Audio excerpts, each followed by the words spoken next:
दोस्तों नमस्कार। सरकार भ्रष्ट है या नहीं है, यानी सरकार करप्ट है या नहीं है, यह पता चलेगा कैसे? जाहिर है सरकार के भीतर के कामकाज की जानकारी जब सामने आएगी तो ही पता चलेगा। और जो भी कामकाज हो रहा है उसका कच्चा चिट्ठा किसी ना किसी रूप में कोई नौकरशाह सामने लेकर आएगा तो ही पता चलेगा।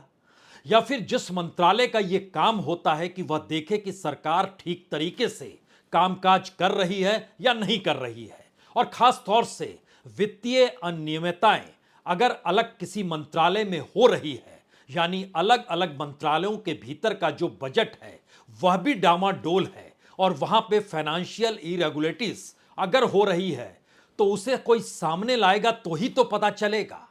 लेकिन सरकार ने अगर ऐसी व्यवस्था कर डाली कि कोई जानकारी बाहर जानी नहीं चाहिए, और वैसी जानकारी तो बिल्कुल नहीं जानी चाहिए जहां से ऐसा लगे कि सरकार के मंत्रालय गड़बड़ी कर रहे हैं, कोई स्कैम हो रहा है, कोई भ्रष्टाचार हो रहा है। अलग अलग तरीके से नियम कायदे जो भी इस दौर में बन रहे हैं, सरकार और उनके तमाम नौकरशाहों को यही कहना और बताना है कि देखिए ट्रांसपेरेंसी है, सब कुछ कंप्यूटराइज है, कोई भी कागज पे काम होता नहीं है, किसी निर्देश के आश्रय होता नहीं है। नियम बनता है कंप्यूटर पे आता है और उस नियम के हिसाब से काम होता है, जो खर्च होता है वह भी जानकारी आप तक आ जाती है। लेकिन इस दौर में जो भी इरेगुलेटरीज हुई, जो अनियमितता हुई, उसकी जानकारी अगर किसी रिपोर्ट की शक्ल में कोई विभाग देने लगे जो कि उसका काम है, तो क्या सरकार यह बर्दाश्त कर पाएगी? यह पहला हिस्सा है। दूसरा हिस्सा है, अगर भ्रष्टाचार सरकार के भीतर हो रहा है और सरकार अभी तक उसे छुपाते चली आई, लेकिन एक जानकारी जब निकल कर आई तो सरकार के हाथ पांव फूल गए। उसके बाद कोई दूसरी जानकारी निकलने वाली है, सरकार ने उससे पहले ही उस अधिकारी को निपटा दिया।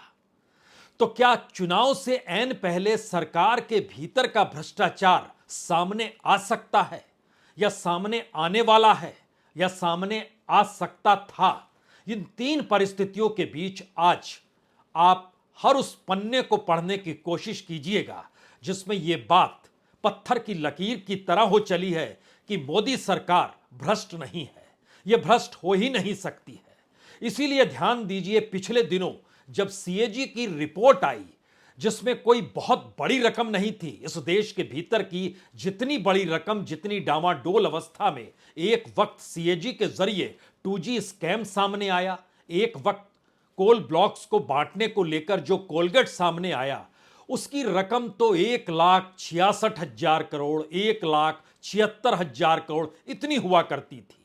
लेकिन इस दौर में जो रकम निकल कर आई सीएजी के जरिए, अलग अलग मंत्रालयों के जरिए, अगर उसे जोड़िएगा तो हो सकता है वह सिर्फ 50,000, 60,000 करोड़, कुछ ऐसी ही रकम बनेगी। लेकिन क्या इस तरीके की रकम छुपती चली जाती है? और हम जब इस बात का जिक्र आपसे कर रहे हैं कि सरकार के 12 मंत्रालयों को लेकर अलग अलग तरीके की जिस रिपोर्ट को सीएजी ने दिया, और उसके ठीक समानांतर इस देश के भीतर में कोल ब्लॉक्स भी बिना बिड के, यानी बिना किसी बोली लगाए, कैसे अपने निकट कॉरपोरेट के हाथों सौंपती चली गई सरकार, उस कच्चे चिट्ठे को सामने लाएगा कौन? जो सामने लेकर आया उसको उस पद से हटा दिया गया, उसका तबादला कर दिया गया। तो सीएजी का पहला सच यह है कि अगस्त के महीने में जो 12 डिपार्टमेंट्स की अलग अलग अनियमितताएं, वहां का फ्रॉड, वहां का करप्शन, जब सीएजी ने अपनी रिपोर्ट में दिखलाया अगस्त के महीने में, जो पार्लियामेंट के भीतर मानसून सत्र में रखी गई, तो सितंबर होते होते उन अधिकारियों के तबादले का नोटिस जारी हो गया। ऑर्डर नंबर 1901, तारीख 12 सितंबर 2023। जिन अधिकारियों का तबादला किया गया, संयोग से वह सीएजी की उस रिपोर्ट के साथ जुड़े हुए थे, जिस रिपोर्ट ने इस देश के भीतर विपक्षी राजनीतिक दलों को मौका दे दिया कि अब आप कह लीजिए कि मोदी सरकार भी करप्ट है, उसके भीतर भी कहीं ना कहीं फाइनेंशियल अनियमितताएं होती हैं।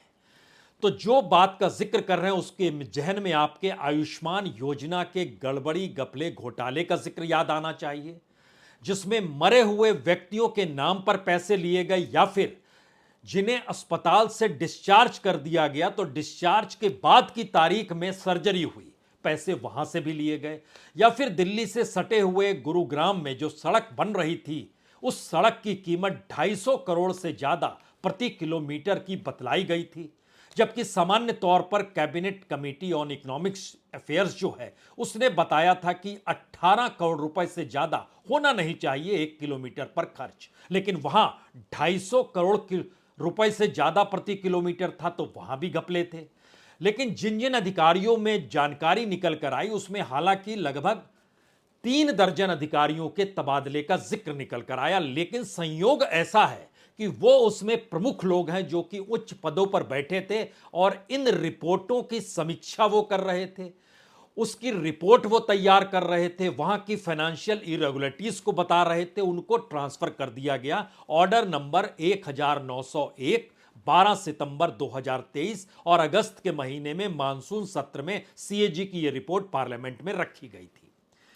इसके भीतर जो एक नाम है वो principal director of audit and infrastructure Nai Delhi में स्थापित हुआ करते थे, इनका ट्रांसफर कर दिया गया और इन्हें भेज दिया गया केरल में अकाउंटेंट जनरल बनाकर।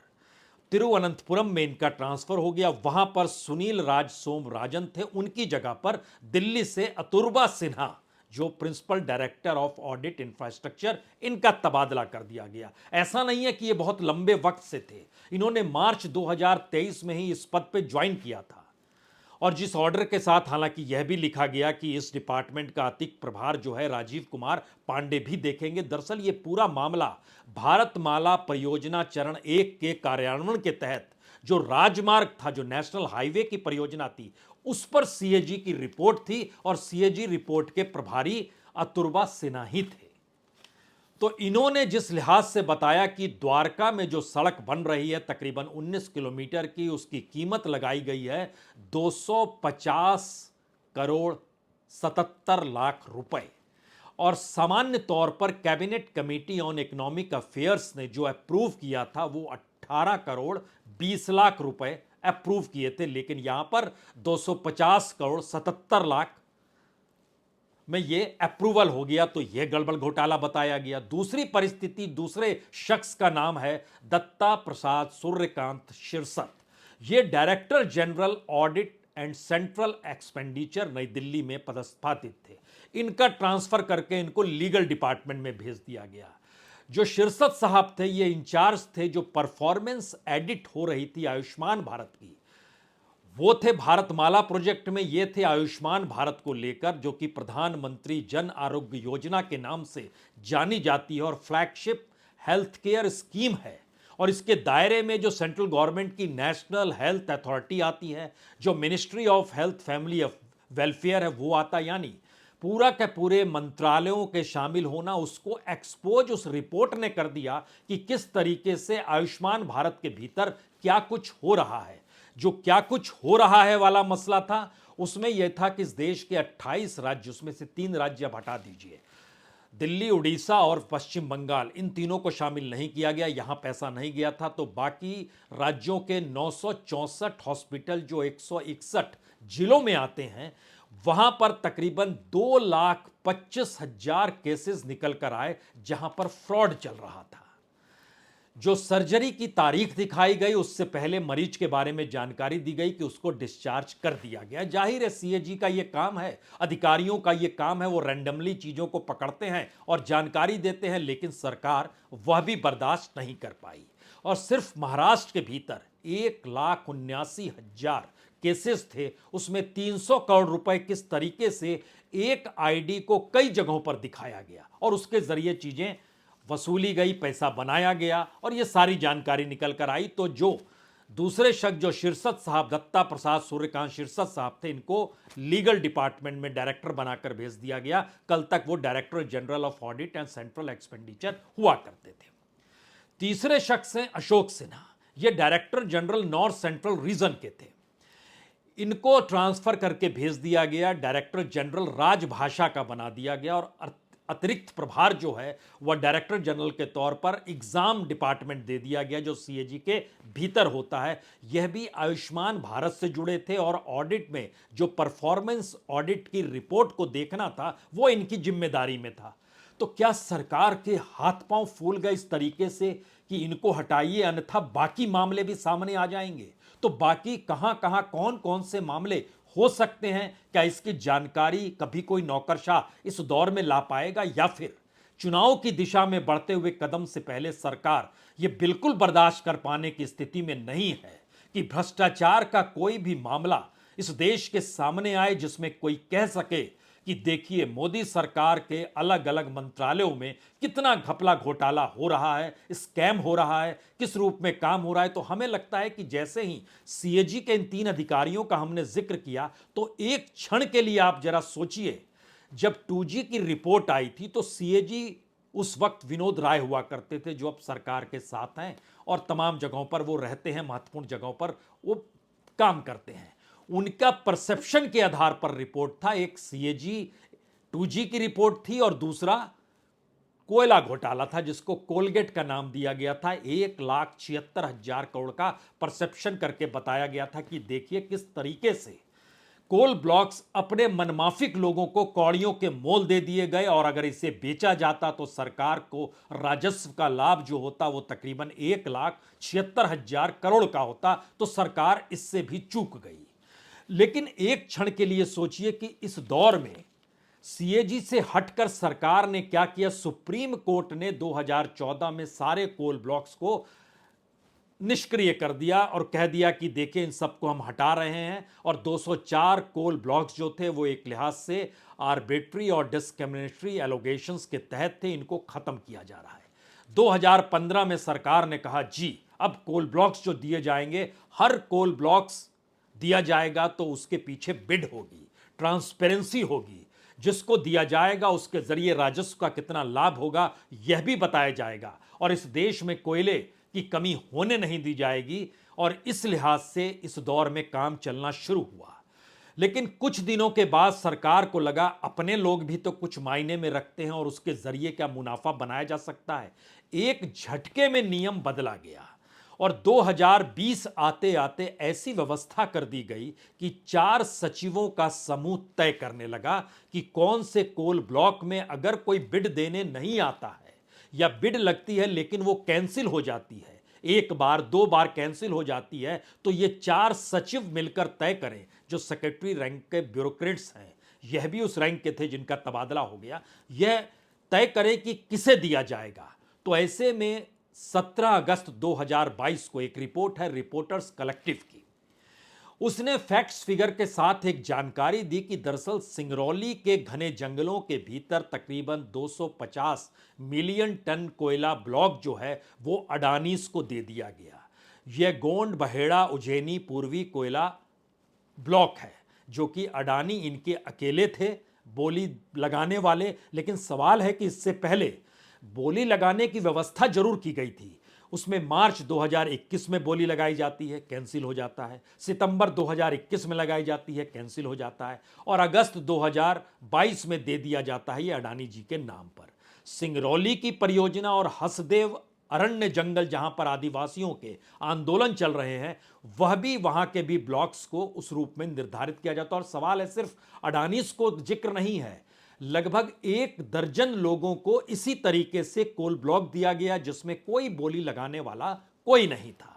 उसके दायरे में अडानीज के साथ साथ वेदांता से जुड़ी कंपनी का आप जिक्र कर दे सकते हैं, जेएसडब्ल्यू का जिक्र कर सकते हैं, बिरला कॉरपोरेशन का जिक्र कर सकते हैं। यानी इसको देने में कोई ट्रांसपेरेंसी नहीं। पहला हिस्सा तो यह आता है। दूसरा, क्या इस दौर में सरकार प्राकृतिक संसाधनों को किसी भी कीमत पर बेचने को बेताब है? क्योंकि सरकार ने अपने तौर पर जो जानकारी दी उसमें था कि कोयले की जरूरत है, हमको देना पड़ेगा, लेकिन कोयले की ऐसी कोई जरूरत नहीं थी।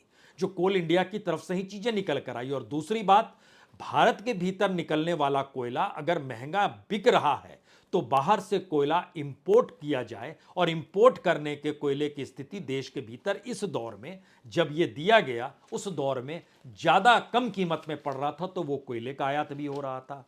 तो जिस ट्रांसपेरेंसी का, जिस भ्रष्टाचार मुक्त का, जिस उस प्रोसेस का जहां पर इस देश के रेवेन्यू को घाटा नहीं होना चाहिए उसका जिक्र किया जा रहा था, लेकिन वो सारी चीजें एक झटके में धरी की धरी रह गई। लेकिन बात इतनी भर नहीं है, क्योंकि सीएजी ने तो कई मंत्रालयों को लेकर चीज इंगित की थी। NH-48 जिसका जिक्र हमने शुरू में किया, दिल्ली से गुरुग्राम 250 करोड़ 77 लाख का एक 19 किलोमीटर बनाना था, उसमें गड़बड़ी हो गई। उसमें बकायदा उन्होंने कहा था कि NHI बोर्ड जो दिल्ली से बड़ोदरा एक्सप्रेसवे बना रहा है उसमें सिविल कॉस्ट बताया गया था 32,839 करोड़, लेकिन इसको इंक्लूड नहीं किया गया था। ये क्या है? उसको लेकर कहा गया दस्तावेज में गड़बड़ी है, प्रोजेक्ट रिपोर्ट फॉल्टी लगती है, सक्सेसफुल बिडर भी नहीं शामिल हुए हैं, टेंडरिंग में भी गड़बड़ी है। ये सीएजी बता रहा है, तो कैसे कोई बर्दाश्त करेगा कि सरकार के भीतर इतनी बड़ी गड़बड़ी हो रही है और सरकार कह रही है हम तो करप्शन मुक्त सरकार हैं। तो ऐसे में ये सारी चीजें बहुत इंडिकेट करती है। और यही स्थिति आयुष्मान भारत के साथ जुड़ी, जहां पर 2,25,000 केस निकल कर आए और उसमें एक झटके में पता चला आयुष्मान भारत के जरिए भी पैसा, जो बीमा है उसका भी पैसा कैसे उठा ले के चलते जा रहे, करोड़ों में है ये जो पैसा उठाकर चले गए। लेकिन बात यही रुकती नहीं है, क्योंकि इसके बाद जो चीजें निकल कर आने लगी वह अलग अलग डिपार्टमेंट्स की भी थी, जिसकी जानकारी बकायदा सीएजी ने जो 10-12 रिपोर्ट बताई थी जो पार्लियामेंट में रखी गई, उसमें सिविल एविएशन मिनिस्ट्री की जो उड़ान योजना है, उड़े देश का आम नागरिक, उसमें भी गड़बड़ियां बताई गई थी। रेलवे डिपार्टमेंट के भीतर में जो अनसैंक्शन एक्सपेंडिचर है उसमें भी 2020-21 में तकरीबन 2,775 केस थे। कुल रकम थी 8,127 करोड़ रुपए, उसमें गड़बड़ी। 21-22 में अनसैंक्शनल एक्सपेंडिचर थे, यानी सैंक्शन किया ही नहीं गया, वो जानकारी जुड़ी हुई थी तकरीबन 1,937 केस फाइनेंशियल ईयर 21-22 में। उसमें गड़बड़ी निकल कर आ रही थी 23,885 करोड़ रुपए की। इसी तरीके से एमएसएमई के भीतर जो CAG report department trading unit को लेकर बता रही थी कि किस तरीके से सप्लाई चेन मैनेजमेंट में ही गड़बड़ी है, उसमें 20% से कम डिपार्टमेंटल ट्रेनिंग जो हो रही थी, उसके यूनिट जो थे वो ऑपरेशनल सिर्फ 20% ही थे, 80% ऑपरेशनल नहीं थे। गड़बड़ी वहां भी हो रही थी। जो मिनिस्ट्री ऑफ टूरिज्म है उसमें स्वदेश दर्शन स्कीम जो थी वो 2016-17 के बाद से तकरीबन 4,000 करोड़ से ज़्यादा की गड़बड़ियां पाई जा रही थी। रोल ऑफ टी बोर्ड जो था, development of T of India का जो करना था, उस केस में पाया गया कि किस तरीके से जो सब्सिडाइज रेट पे पेमेंट होता है उसमें फ्रॉड और करप्शन का हिस्सा है। इसके अलावे ministry of communication, electronics, information technology, finance department, इन सब से जुड़कर बताया गया, चाहे वो कस्टम के हिस्से में जो एक्सपोर्ट हो रहा हो वहां की परिस्थिति जुड़ी हुई हो। ये सारी परिस्थितियों में जो पूरा का पूरा सिस्टम देखेंगे तो सरकार के भीतर का करप्शन सामने लाएगा कौन? हमारे कॉन्स्टिट्यूशन ने इस देश के भीतर के डिपार्टमेंट तो इसीलिए बनाए थे कि चेक एंड बैलेंस की व्यवस्था रहे, एग्जीक्यूटिव अपने मनमर्जी से काम नहीं करने लगे। लेकिन यहां मनमर्जी से आगे की परिस्थिति, मनमर्जी तो हो रही है, लेकिन हम आपको भी काम नहीं करने देंगे, और अगर आप अपनी ईमानदारी को दिखाएंगे तो फिर आपको भुगतना होगा। हम आपको बर्दाश्त नहीं करेंगे, क्योंकि हमारा राजनीतिक तौर पर नारा ही है, करप्शन मुक्त सरकार है।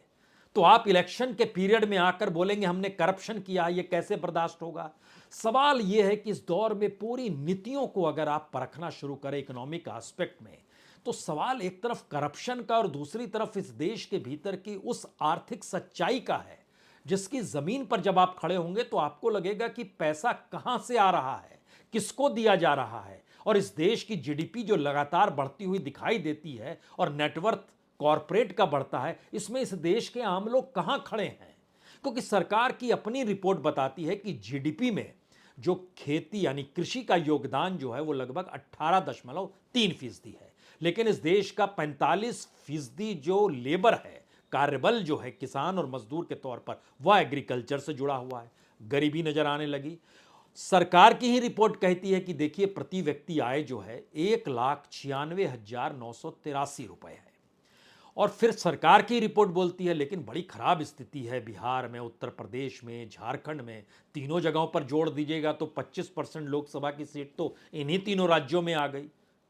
लेकिन यहां के लोगों की स्थिति, एक तरफ देश में प्रति व्यक्ति आय 1,96,000, बिहार में 54,000, उत्तर प्रदेश में 79,000, झारखंड में 80,000।